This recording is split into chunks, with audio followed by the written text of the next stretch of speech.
ब्रह्मार्पणं ब्रह्मवित् ब्रह्माग्नो ब्रह्मणाहुतं ब्रह्मैव तेन गंतव्यं ब्रह्म कर्म समाधिना। ब्राह्मण कोण? ब्राह्मण कोण म्हटल्यानंतर ब्रह्म जाणतो तो ब्राह्मण, ब्रह्माचं काम करतो तो ब्राह्मण।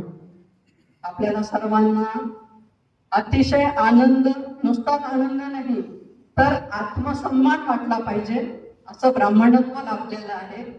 पण ते ब्राह्मणत्व काय आहे हे पूजनीय गुरुजींनी, अमोल गुरुजींनी तुम्हा सर्वांपर्यंत पोहोचवलं जे आतापर्यंत मी ऐकलं।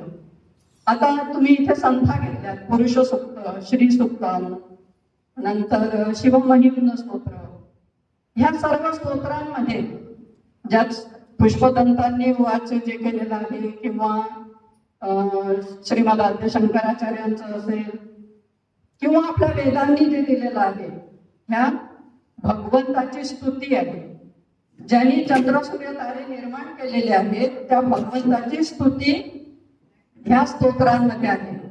मग त्याची स्तुती का करावी किंवा त्याची स्तुती मी का ऐकावी किंवा मी का गावी, हे जे सांगितलंय हे मला कळलं पाहिजे। हे सगळं संस्कृत मध्ये आहे।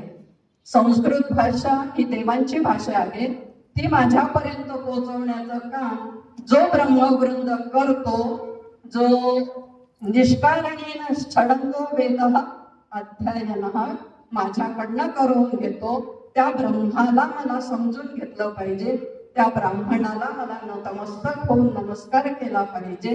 हे माझ्यामध्ये आणण्याचं काम या पूजनीय गुरुजींनी केलेलं इथे मला बघायला मिळालेलं आहे।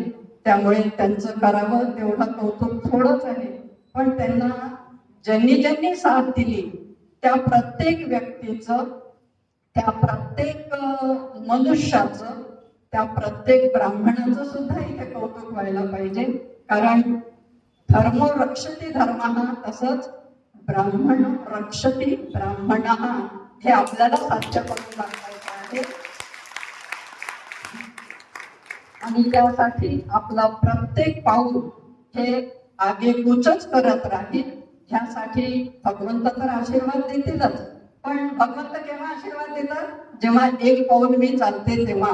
तर म्हणून माझं प्रत्येक पाऊल इथून पुढचं भगवंतासाठी असेल, ब्राह्मणासाठी असेल, नव्हे ब्रह्मासाठी असेल।